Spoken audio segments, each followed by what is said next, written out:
कर्म ने मुझे कहा क्रोध करो तो मैं क्रोध करने लगा। कर्म ने मुझसे कहा मायाचारी करो तो मैं मायाचारी करने लग गया। चाबी अजीब वस्तु को पकड़ा रखी है कि खुद के पास है। कठपुतली किसके? ये कहते हैं कठपुतली ईश्वर की कठपुतली। राजकुमार जी, ईश्वर कोई कठपुतली का काम वह मदारिया ऐसा नहीं है कि आपको कठपुतली से नचा रहा हो। अगर कोई दैव है, दैव जिसे कहते हो आप, जिसे आप पुण्य पाप से देखते हो, वह देव ही ईश्वर है और वह कोई और नहीं है। वह कर्म के पुद्गल परमाणु है। वह कठपुतली का नाच नचा रहे हैं। ऐसा जो अपनी मान्यता बना रखी है वह तभी नचा सकता है जब अंदर में आपने उसको सब कुछ समर्पण कर रखा। कठपुतली का नाच, पंडित जी कठपुतली का नाच, अगर कठपुतली के हाथ में हड्डी आ जाए तो दिखा पाएगा क्या? उसके में हाथ में थोड़ा वजन रख दो, दिखा पाएगा क्या? आपने पूरी तरह समर्पण कर दिया है, इसलिए कठपुतली की तरह कर्मों के द्वारा नचाए जा रहे हो। कठपुतली के द्वारा, कर्मों के द्वारा नचाना क्यों हो रहा है? पूर्ण समर्पण है। जैसा हाथ उठाना चाहो हम तो तैयार हैं, जैसा क्रोध आया हम करने तैयार हैं, जैसे कर्म का उदय आया हम करने तैयार हैं। अब यहां पकड़ना पड़ेगा भावों को। भावों को नहीं पकड़ पा रहे इसलिए अभी तक संसार में घूम रहे हैं। अब यहां कह रहे हैं आचार्य भगवत, क्योंकि आज जो विषय चल रहा है, आज आपने ये देख लिया कि पुद्गल को काय क्यों कहा था? क्योंकि परमाणु परमाणु जुड़ जाते हैं तो वह काय रूप हो जाता है। अब यहां पर एक प्रश्न और खड़ा हो गया, परमाणु तो सबसे छोटा, पुद्गल का सबसे छोटा अंश क्या है? परमाणु। उससे छोटा कुछ होगा क्या? जब उससे छोटा नहीं होगा तो फिर ये जो आपने कालाणु कहा है, काल अणु, काल का अणु, तो अणु और परमाणु तो पुद्गल का धर्म है, फिर काल में अणु बना कहां से आ गया? कालाणु बोलते हो ना। अणु किसके होते हैं? पुद्गल के होते हैं कि जीव के होते हैं कि धर्म के, अधर्म के, कि आकाश के, कि काल के? परमाणु जो होगा किसका होगा? उसमें स्पर्श रस गंध वर्ण होगा कि नहीं? अब ओजस जैसे लोगों ने कहा कि ये तो परमाणु और अणु तो क्या होता है? पुद्गल का होता है। आप लगे हो कालाणु कालाणु कालाणु बोलने, तो काल में भी स्पर्श रस गंध वर्ण होता है ना, इसलिए कालाणु बोल रहे हैं ना। ऐसा हो सकता है ना, ऐसा सोचने में आ सकता है। तो यही आज आचार्य भगवत कल तो ये बता दिया था मां कि ये हमसे जो कर्म जुड़े हैं इसका कौन कारण है? प्रशांत है, प्रशांत, प्रांजल, प्रांजल जो हमसे कर्म जुड़े हैं इनका कारण कौन है? अनादि कर्म, अनादि संबंध चा। तो ये अनादि काल से संबंध जो हमारे साथ कर्मों का है, इसका कारण कल बताया था मां। स्निग्ध रुक्ष रूप तुम्हारे राग द्वेष परिणाम ही इन कर्म बंध का कारण है। और जैसे ही राग द्वेष हटाई, इन कर्मों की कोई सामर्थ्य नहीं है कि आपसे चिपक के रह सके। पंडित जी इसमें से, इस दीवारों में से नमी निकाल लो पूरी, अभी निकल जाए तो दीवार बचेगी क्या? तुरंत झड़ जाएगी। सीमेंट क्यों मिलाई गई? वो नमी बनाए रखी है, वो नमी बनाए रखी है तो पकड़े हुए, और जैसे ही इसमें से आर्द्रता को हटते जाए ये पूरी झड़ जाएगी। बस यही प्रक्रिया है मोक्ष जाने की। मां राग द्वेष रूपी चिकनाई और रुक्षत्व बना। सीमेंट के साथ रेत भी थी, वृक्ष भी थी, सीमेंट भी थी, दोनों कैसे बंधे थे? क्यों बंधे थे? जब तक राग की चिकनाई है। इसलिए बिना बीत रागता के, जैसे ही राग की स्निग्धता गई वैसे ही कर्म चिपके रह पाएंगे क्या?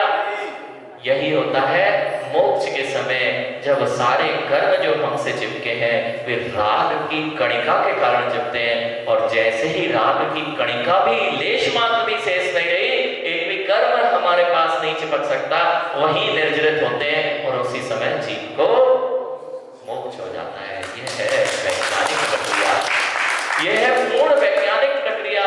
मुक्ति का उपाय कोई दूसरा नहीं है, यही तो मुक्ति का उपाय है। अब चिकनाई कम करते चलो तो फिसलन से बच जाओगे। अपने अंदर की चिकनाई, मां दर्पण में चेहरा देखो, दर्पण में चिकनाई लगा दो, चेहरा दिखेगा क्या? पंडित जी दर्पण में थोड़ी सी तेल की बूंद डाल देना, चेहरा दिखेगा क्या? आपको दर्पण में अपना चेहरा क्यों नहीं दिख रहा? क्योंकि तेल की थोड़ी चिकनाई आ गई है। ऐसे ही अपने अंदर में जो परिणामों की चिकनाई है ये इतनी अधिक है कि आप अपना चेहरा, अपने आत्म द्रव्य का स्वरूप कभी जान नहीं पाते।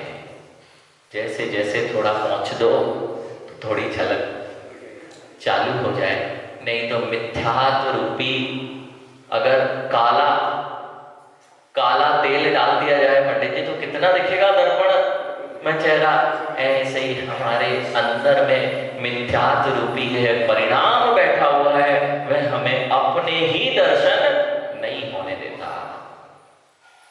जितनी जल्दी साफ करोगे उतनी जल्दी अपना चेहरा दिखेगा। जैसे जैसे चेहरा दिखेगा वैसे वैसे साफ करने के और परिणाम बनेंगे। और जिनको देखना ही नहीं है तो उनके चेहरे पे कालिक लगी रहे, रंजन अब कालिक भी लगी रहे, इसलिए तो मंदिर नहीं आते बच्चे। हमें देखना ही नहीं हमारे मुंह पे कालिक है। वो जो मंदिर नहीं आते ना, वे सब अज्ञानी जीव हैं। जो ये जिनेंद्र भगवान के दर्पण में अपना चेहरा देखने नहीं आते, ये सब अज्ञानी जन है। ये जिनेंद्र भगवान दर्पण है, स्वच्छ मैं हूं, स्वच्छ दर्पण है। उस दर्पण में तुम अपना चेहरा देख लेते हो तो चेहरा दिख जाएगा तो कालिक हटा पाओगे। और जो कभी दर्पण ही नहीं देखे, अगर दर्पण नहीं देखा तो मां श्रृंगार हो सकता है क्या? कालिक हट सकती है क्या? बस जो लोग सुबह से जिन्हें भगवान के पास नहीं आ पा रहे हैं वे सब अभी क्या कर रहे हैं? दर्पण ही देखना नहीं चाहते हैं। और जिन्होंने अभी प्रयास कम से कम दर्पण के पास आए हैं, दर्पण में अभी दर्पण देख रहे हैं, अभी दर्पण देख रहे हैं, दर्पण का आनंद ले रहे हैं, एक दिन दर्पण में अपना प्रतिबिंब दिख जाएगा और वहीं से उसकी काले घटना प्रारंभ हो जाएगी। जिनेंद्र भगवान दर्पण है, अपना प्रतिबिंब भी देख लिया करो। कभी कभी रोज तो नहीं देख पाते ना, यहाँ आओ मां, केवल इनको पूछने आओगे तो कुछ भी नहीं मिलने वाला है। और इनके अंदर में अपना चेहरा देखने लग जाओगे तो तुम वैभव से संपूर्ण हो जाओगे, आत्म वैभव से परिपूर्ण हो जाओगे। करना क्या है? करना इतना ही है, इन सबको जानने का इतना ही है कि जो कुछ है सामर्थ्य वो मेरे पास है, किसी और के पास नहीं है। हमें ही अपनी धारा बदलनी है। जो भाव पर द्रव्यों की ओर जाते हैं वे भाव निज द्रव्य की ओर बढ़ने लगेंगे तो बृहद द्रव्य संग्रह समझना सार्थक हो जाएगा। और जो पर द्रव्य की ओर थे वे पर द्रव्य में ही लगे और द्रव्य संचय नहीं लगे, द्रव्य संग्रह।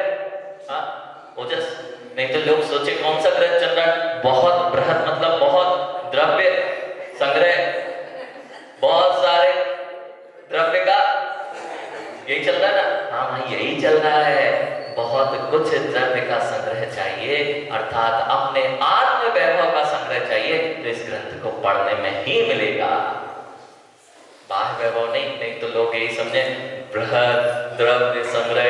महाराज जी कुछ इकट्ठा चंदा बंदा इकट्ठा तो नहीं कर रहे, बहुत द्रव्य का संग्रह कर रहे हैं। ये द्रव्य संग्रह का अर्थ, हाँ अज्ञानी लोगों की जिनकी दृष्टि है पंडित जी ऐसा हो चुका है। वो बच्चे कह रहे थे महाराज जी कौन सा वहां चल रहा है, तो अब उनकी जितनी बुद्धि थी द्रव्य संग्रह, हम तो सोचे कुछ और होता होगा, प्रवचन नहीं होते होंगे। तो ये प्रवचन रूप में द्रव्य संग्रह का अर्थ है द्रव्य के जो भी 6 द्रव्य हैं उनकी यथार्थता को बताने वाला बृहद रूप से अर्थात विशाल रूप से अगर कोई बताने वाला ग्रंथ है उसका नाम यह बृहद द्रव्य संग्रह नामक ग्रंथ है। ये आगम ग्रंथों में महान ग्रंथ, जिन ग्रंथों में सिद्धांत ग्रंथों को रखा गया है, छठखंडागम जी, आचार्य भगवान नबीर सेन स्वामी का श्री धवला जी, श्री गौमटसार कर्मकांड, गौमटसार जीवकांड, ऐसे महान ग्रंथों की श्रेणी में ये बृहद द्रव्य संग्रह नाम का ग्रंथ वही आता है। क्योंकि इसके छोटे से उसमें छोटे से प्रमाण में सारे द्रव्यों का विस्तृत रूप से वर्णन किया जा चुका है। इसलिए इसको छोटा मोटा ग्रंथ समझ के मत पढ़ना, ये छोटा मोटा ग्रंथ नहीं है। अगर ये ग्रंथ मात्र पढ़ लिया तो सारी गुत्थियां द्रव्य गुण पर्यायों की, पंचास्तिकाय की, सात तत्व की सब खुलने के लिए तैयार है। एक ग्रंथ उद्धार कर सकता है राजकुमार जी, और हजारों ग्रंथ भी पढ़ लें तो उद्धार नहीं हो सकता। इसलिए जो लग रहा है कि हमने कितना सारा क्या पढ़ लिया, बहुत कुछ पढ़ लिया मां, इसको यदि जीवन में उतार लिया तो आनंद ही आनंद है। अब यहां पर अणुत्व पुद्गल संज्ञा, अणु की तो पुद्गल संज्ञा प्रश्न कर दिया है फिर से कि अणु की पुद्गल संज्ञा तो समझ में आती है, अणु तो पुद्गल रूप है। कालस्य अणु संज्ञा कथमिति चेत्, काल की अणु संज्ञा क्यों दे दी आपने? अणु की संज्ञा पुद्गल रूप तो समझ में आती है, फिर काल की पुद्गल संज्ञा क्यों, काल की अणु संज्ञा क्यों दी? तत्रोत्तरम, उसका उत्तर देते हुए कहते हैं अणु शब्देन व्यवहारेण पुद्गला उच्यन्ते निश्चेत वर्णादि गुणानां पूर्ण गलन योगात् पुद्गला इति वस्तुवृत्त्या पुनः रण शब्द सूक्ष्मवाचकः। देखो व्यवहार से तो अणु किसको कहते हैं? पुद्गल को कहते हैं। लेकिन पंडित जी ये पुद्गल है ना, ये पुद्गल है कि स्कंद है? शुद्ध पुद्गल कौन है? परमाणु। तो ये क्या है? ये स्कंद है। ये स्कंद पर्याय है। जब पुद्गल की बात करते हैं तो क्या बोलेंगे? पुद्गल तो कौन सा कहलाएगा? पुद्गल तो कौन सा कहलाएगा? जो अणु है वह पुद्गल है, वो पुद्गल कहलाएगा। प्रांजल जीव होना ये वाले बस। व्यवहार से मनुष्यत्व में भी जीवत्व दिख रहा है, व्यवहार से मनुष्य बना जीवत्व नहीं है। जीव तो जैसा है वैसा ही है, जैसे उसके ज्ञान दर्शन गुण है, हमेशा से जीता आया है। जीव क्यों कहते हैं ओजस? जीव को जीव क्यों कहते हैं? जो हमेशा से जीता है, जिया था और जीता रहेगा, उसका नाम। तो प्रांजल आप मरोगे नहीं, अभी तो आपने बोला जीव हो आप, तो मनुष्य दिख रहे हो, तो मनुष्य जीव हो ना। मनुष्य मरण नहीं करता क्या? शरीर तो मरण करता ही नहीं है, वो तो जीता ही नहीं, तो मरण क्या करेगा? पुद्गल तो जीता ही नहीं है। पुद्गल जीता है क्या? तो फिर पुद्गल का मरण कैसे होगा? जीवन और मरण ये 10 प्राणों का संयोग और वियोग का नाम जीवन मरण है। पुद्गल भी जीवन मरण नहीं कर रहा है। आपने जीवन मरण जैसे कहा है, वह जीव तो कभी जिया था, ऐसा मरा था? कभी जीव मरा था क्या? कभी जीव जिए उत्पन्न हुआ था क्या? जीव क्यों बोला उसको? जो जीता था, जी रहा है, और कब तक जीता रहेगा? अनंत काल तक जीता रहेगा, इसलिए जीव है। तो पुद्गल जी रहा है क्या? पुद्गल मरेगा क्या? जो जी नहीं रहा वो मरेगा। फिर जन्म मरण किसे कहा? तो कहते हैं ये पुद्गल के साथ जो संयोग है, ये देह के साथ संयोग है, इसका मिल जाना जन्म, और इसका पृथक हो जाना, वियोग हो जाना, उसका नाम मरण है। व्यवहार से मनुष्य जीव हो कि नहीं? तो मनुष्य जीव व्यवहार से हो, निश्चय से तो कैसे हो? निश्चय तो शुद्ध ज्ञान दर्शन स्वभावी जीव द्रव्य हो। ऐसे ही परमाणु पुद्गल है, स्कंद पुद्गल है, लेकिन स्कंद पुद्गल कैसा है? मनुष्य जैसा है, और शुद्ध परमाणु निश्चय है की दृष्टि से उसमें जो परमाणु एक रूप है वही पुद्गल है।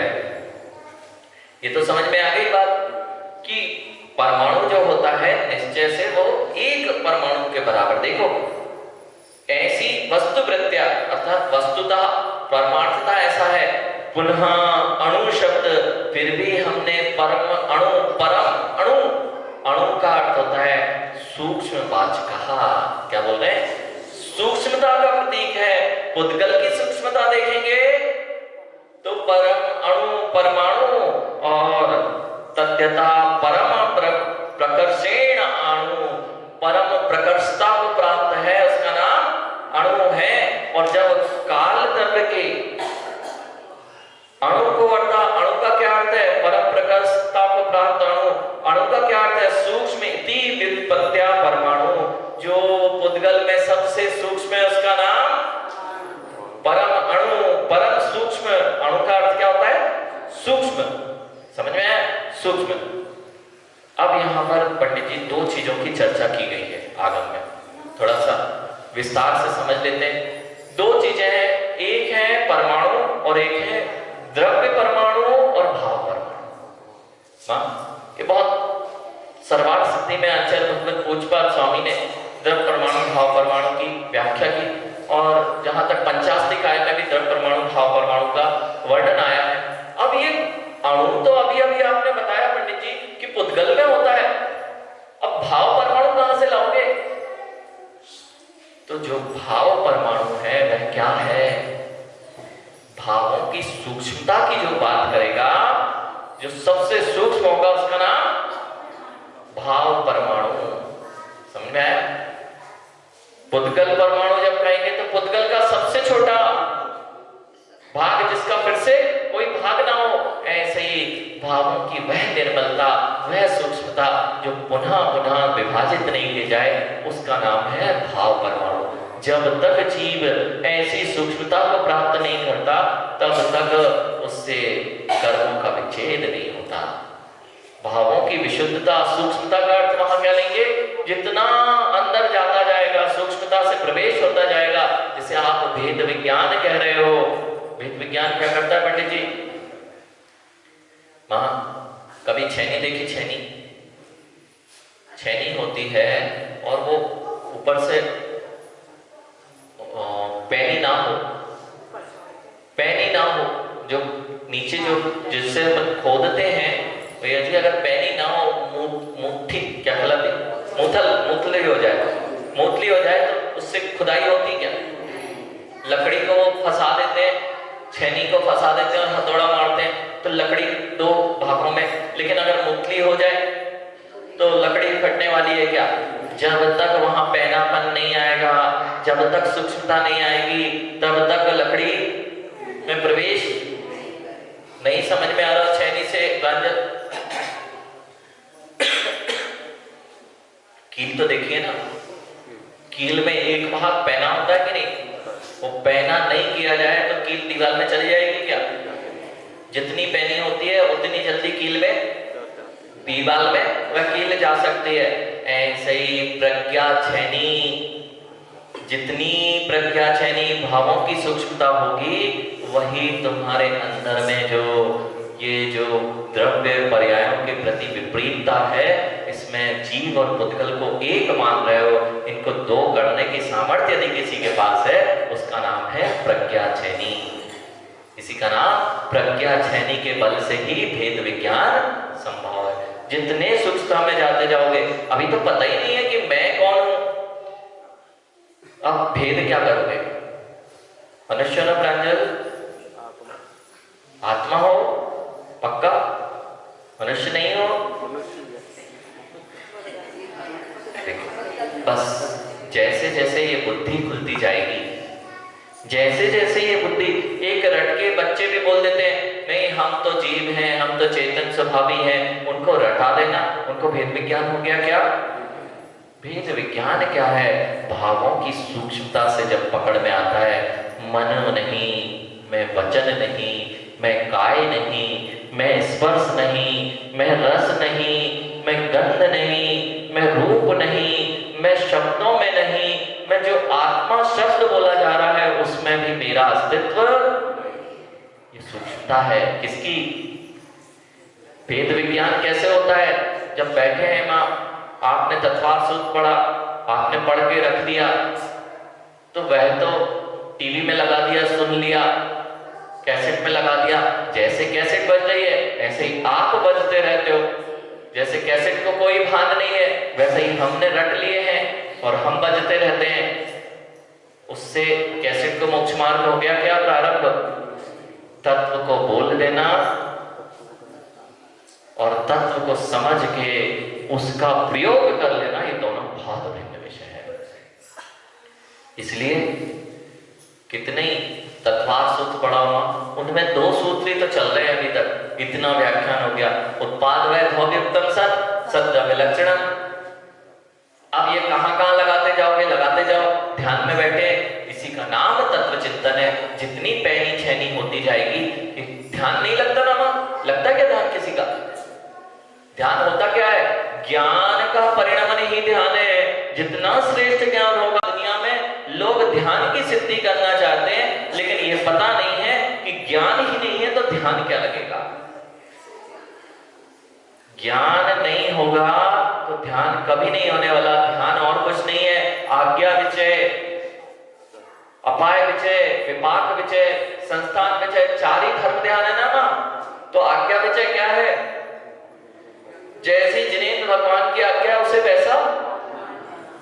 अब हमने आज्ञा ही नहीं पता, जिनवाणी ही नहीं पढ़ी, ज्ञान ही नहीं है कि आज्ञा क्या है। अब कौन सा ध्यान लगेगा? आज्ञा विचय लगेगा क्या? फिर उन्होंने कहा अपाय विचय, ये जो दूसरे का वैभव दिख रहा है, सुख दिख रहा है, दूसरे को दुख दिख रहा है, अब ये दुख ही नहीं दिख रहा है उसका, तो उसके दुख के दूर करने का उपाय सोचोगे क्या कभी? अपने को दुख नहीं दिख रहा है तो कभी दुख देने का, दुख से सुख की ओर आने का उपाय सोचोगे क्या? रंजन, जिस संसार में रहना है उसमें लोग दुखी नहीं दिख रहे, अब सुखी होने का क्या उपाय देखें? तो ये फिर उनको अपाय विचय नाम का धर्म ध्यान होगा क्या? जिन्होंने कर्म नाम की कोई वस्तु ही नहीं सुनी है पंडित जी, कि पुण्य पाप पर जिनका विश्वास नहीं है, उनका विपाक विचय नाम का धर्म ध्यान होगा क्या? विपाक विचय क्या है? क्यों इनको वैभव मिला है पंडित जी? क्यों दूसरे लोगों को गरीब हुए हैं? क्यों मुझे दुख आ रहा है? इसका सबका चिंतन काय में जाएगा दादा?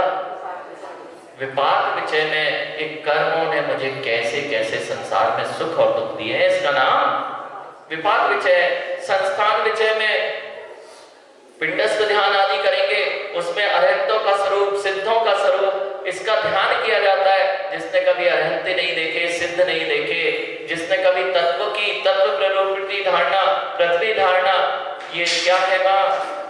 ध्यान है कि ज्ञान है? ज्ञान नहीं होगा तो ध्यान लगेगा क्या?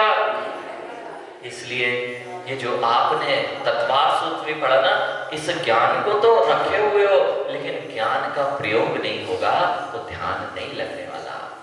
काय वांग मना प्राणापाना पुतला नाम, कभी विचार किया ये सूत्र पे पंडित जी? काय वांग मन प्राणापाना सूत्र बड़ा सा दिख रहा है ना? तत्वार सूत्र में कई बार पढ़ा है आपने। काय शरीर, वांग वचन, मन मेरा मन, और प्राणापान यानी श्वासोश्वास, ये क्या है? ये पुद्गल का ओंकार है। आज सामायिक कर लेना इस पे। जो मैं सोच रहा हूं ये मेरा शरीर है, इसी का नाम श्रेष्ठ सामायिक हो जाएगा। काय, ये तो पुद्गल का ओंकार है, इसमें मैं कहां हूं पंडित जी? ये वचन जो मैं बोल रहा हूं, इसमें मैं हूं कि नहीं हूं? इस ज्ञान को जिस दिन लगाने लग जाओगे, उस दिन तुम्हारा ध्यान लगने लग जाएगा। एक सूत्र पे ध्यान होता है, एक सूत्र पे, एक सूत्र से मोक्ष जाया जा सकता है पंडित जी। इतना ही सब तो ध्यान करना है। जीवो अन्य पुद्गलास अन्य, अब घुसते जाओ उसमें। जीव अन्य और पुद्गल अन्य है। जिन जिन के ध्यान नहीं लगते, ध्यान आंख बंद करके बैठने का नाम ध्यान है ही नहीं।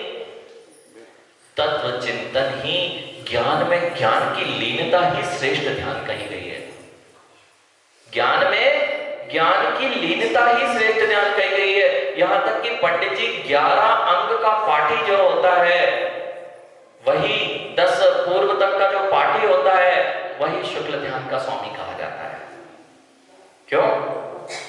सिद्धांत अपेक्षा से जब तक इतनी छैनी पैनी भेद करने की नहीं आएगी, तब तक ध्यान लगाओगे किसका?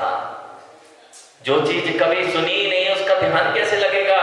इसलिए द्रव्यों का स्वरूप आज सुना, पंचास्तिकाय का स्वरूप सुना, कुछ नहीं करना वहां ध्यान करने में, माला फिरना ध्यान नहीं है।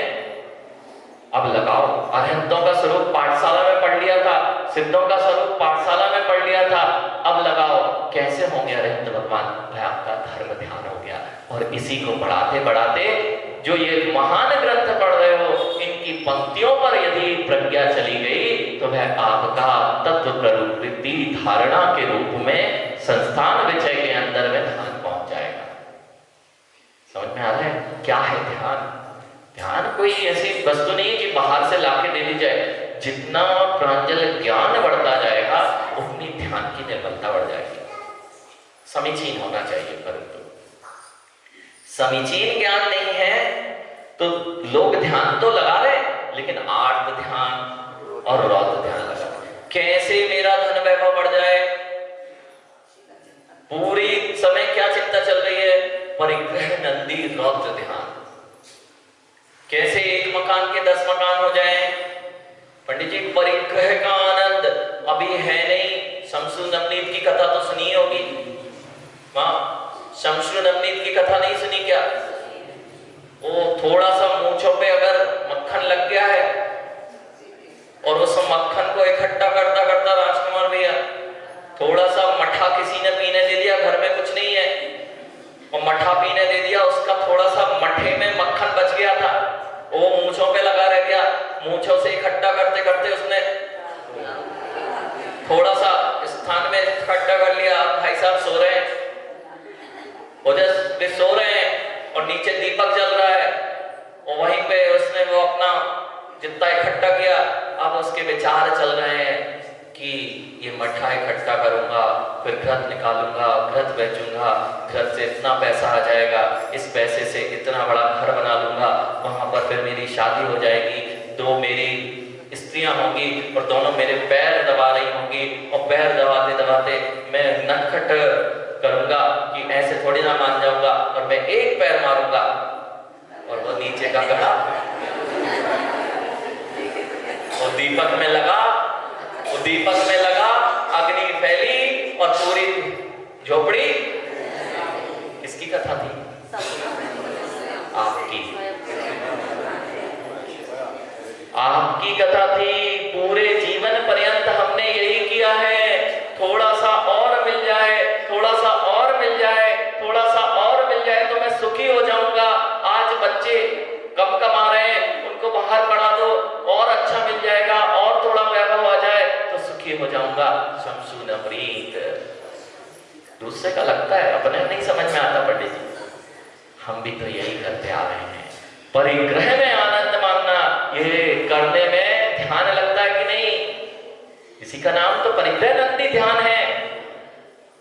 पंडित जी इतना आनंद आता है परिग्रह आनंदी में, जीव बैठा बैठा क्या क्या नहीं सोचता। एक माँ कभी सोना लेने तो गए नहीं होंगे आप लोग? गए हो? अच्छा जब लेने जाना हो तब तो छोड़ो, 10-15 दिन पहले से जब भूमिका बनती है तो कितने विचार चलते हैं, कौन सा लाना है, क्या लाना है, किसकी दुकान पे जाना है, कैसा लगेगा, कैसे होंगे। 10 दिन से जब से विचार आया तब से क्या चलता है माँ? रौद्र ध्यान चलता है। अब हमने तो कुछ नहीं किया, हमें नरक गति में क्यों जाना पड़ा राजकुमार भैया? हम कहाँ कुछ कर रहे? प्रति समय माँ इष्ट वियोग, अनिष्ट संयोग, निदान, पीड़ा चिंतन, इसके अलावा जीवन में क्या करते हो आप? आत्म ध्यान पूरे समय चलता है और जब आत्म ध्यान करेगा उसको त्रेंच आयु बंधेगी। अब त्रेंचों में जाना पड़ जाए तो हमने कुछ नहीं किया। अरे कैसे नहीं किया? और कौन करने वाला था? इष्ट वियोग हो गया तो दहाड़ दहाड़ के रो रहे हैं। अरे इष्ट वियोग हुआ, अनिष्ट का संयोग हो गया है, हमारे जीवन में दुख आ गया है, अब रो रहे हैं। तो ध्यान कौन सा चल रहा है? आर्त ध्यान। निदान इस बार तो नहीं मिला लेकिन इस बार धर्म कर रहे हैं पंडित जी, तो अगली बार तो अच्छा मिलेगा। निदान कर लिया, यही चलता है माँ, यही चलता है। मंदिर आके भी निदान कर लिया और नहीं तो थोड़ी सी पीड़ा हो गई है और पीड़ा में तो तत्वत्व तो फिर समझ में, थोड़ा सा सिर दर्द हो जाए पंडित जी, थोड़ा पेट गड़बड़ हो जाए, गैस बनने लग जाए, कितना अच्छा ध्यान होता है ना।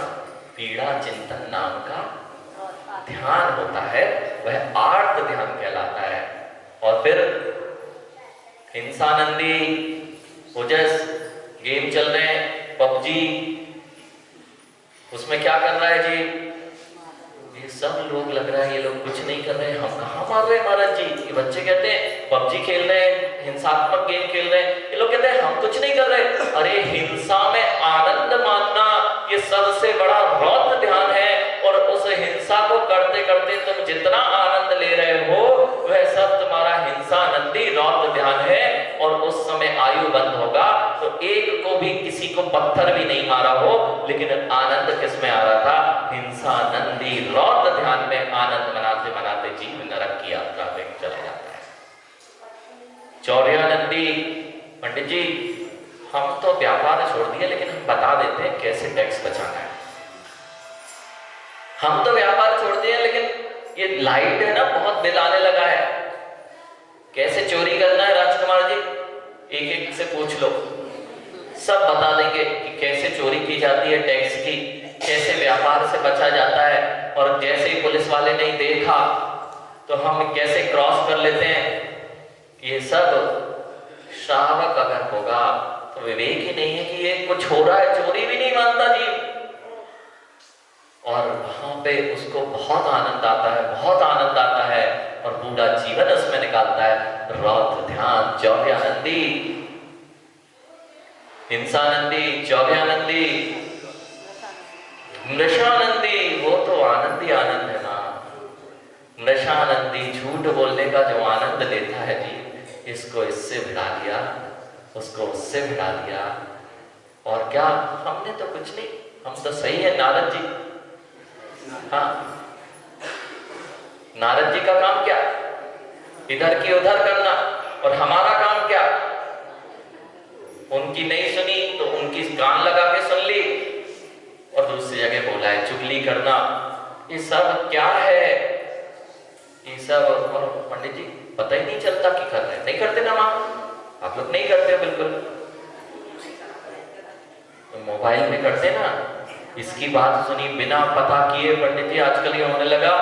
ओजस ध्यान रखना, किसी चीज की आई और कुछ गलत हो तो सबसे पहले 10 लोगों को बताइए कि क्या किया आपने, झूठी बात को कितना आनंद आ रहा है, पता ही नहीं था झूठ है या सच है, लेकिन किसी की बुराई देखी, चुगली देखी, कुछ ऐसी घटना देख ली, अरे वे हैं, उनने ली और 100 जगह मोबाइल में दबाया और फैला दी।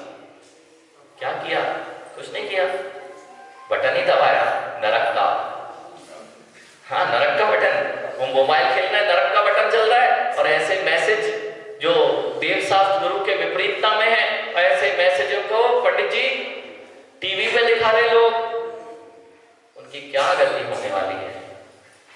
अरे जिन धर्म की प्रभावना नहीं कर पाते तो प्रभावना करने नहीं बोल रहे हैं, लेकिन अगर कहीं पर कहा गया स्थितिकरण उपगूहन अंग, अपने आप को सम्यक दृष्टि कहकर टीवी पर बता रहे हैं, उनसे पूछना कि उपगूहन अंग का क्या हुआ, छपवाना था कि छिपाना था, घात किसका होगा। पंडित जी कालिदास क्यों मूर्ख कहलाते थे, कालिदास ही ना, कालिदास अपनी टकाल पे बैठे थे और उसी को, ऐसे ही जितने लोग जिन धर्म में टीवी चैनल और मोबाइल चैनल चला रहे हैं, और जैसे ही अपने धर्म में कहीं छिद्र दिखा और उसको पूरे में प्रचारित कर दिया, वे सब कालिदास हैं, अपने ही पैर पर कुल्हाड़ी चला रहे हैं, और जब ये कटेगा लगेगा तब इनको समझ में आएगा कि हमने कितना बड़ी हानि की है। तो जितने टीवी चैनल है अपनी टीआरपी बढ़ाने के लिए राजकुमार जी ऐसे ऐसे चीजों को दिखाने लगे हैं समाज के, जो समाज को कुछ नहीं है। एक्सीडेंट हो जाए मां, एक्सीडेंट हो जाए अगर किसी प्लेन का, एरोप्लेन का, तो एरोप्लेन बंद कर देना चाहिए ना। अगर कोई ट्रेन पटरी से उतर गई तो ट्रेन में बैठोगे कि नहीं बैठोगे। यदि किसी धार्मिक व्यक्ति से ओजस कोई गलती हो भी गई तो क्या पूरा धर्म बदनाम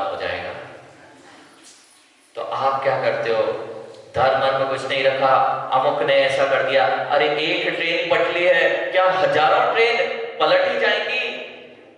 क्या पलटती है? क्या कभी लक्ष्य पर नहीं पहुंचाएंगी? ऐसे ही जीवन में कुछ भी बड़ी घटना घट जाए, है प्लेन क्रैश हो जाएगा तो प्लेन बंद नहीं किए जाएंगे। ऐसे ही तुम जीवन में जिन दर्शन के प्रति यदि किसी ने कुछ कर भी दिया है, तब आपको क्या देखना है? ये व्यक्तिगत है, इसमें धर्म कहाँ है? ये तो धर्म से अधर्म की ओर गया था, इसलिए ऐसा हुआ है। धर्म की इसमें हानि कहाँ हुई है? धर्म तो जैसा है वैसा ही है, उसकी प्रभावना की जाए, ना कि दूसरे के चित्र देखकर दूसरों को भी और उससे धर्म से अलग किया जाए और अपने को भी धर्म की श्रद्धा से शून्य कर लिया जाए। इसलिए माँ, मोबाइल टीवी में जो चलता है, इनको देख के और कभी आगे नहीं बढ़ाना चाहिए।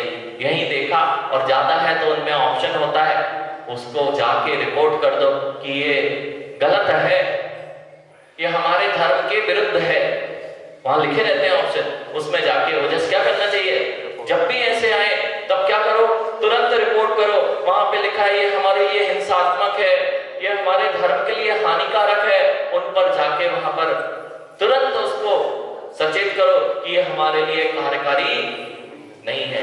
लेकिन आनंद आता पंडित जी, आनंद आता है 10 लोगों को, अरे तुमने सुना वो वीडियो देखा?